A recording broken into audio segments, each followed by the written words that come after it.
Hi, I'm Kevin Corcoran. I'm with Derby Mountain Rescue and I've been an operational member for 7 years now.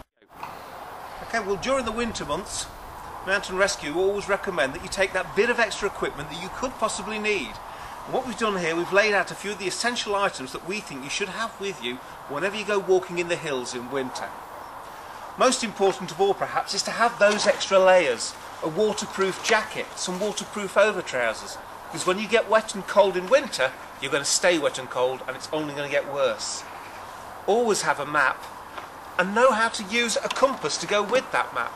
Even if you know the area very well, if you want to wander off the beaten track, you're going to need to know how to get out of there without relying on your mobile phone's GPS.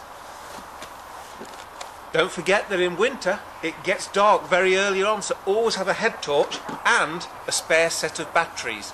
Don't rely on rechargeable batteries that will probably have gone flat in your bag. Have a fresh set of proper batteries so that when it does get dark, you're not going to be lost. Don't forget there's no street lights in the countryside. Always, for warmth, carry a hat and gloves as well. A nice furry warm hat and a nice pair of decent gloves. They'll keep you warm when you need it most. For emergencies, have a whistle. The signal is usually to blow 6 long blasts to call for help.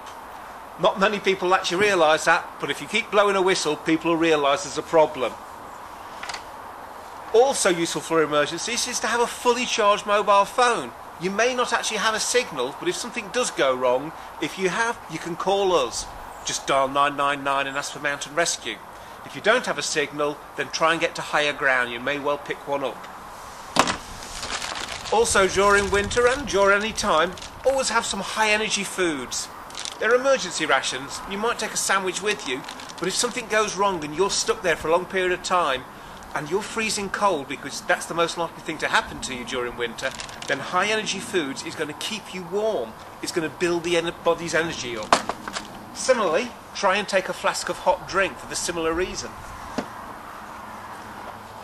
Always useful to have a first aid kit. It varies from person to person what you should take, but if you've got a few bandages to deal with any sort of major wounds that you might get to keep that blood in, that'll help things.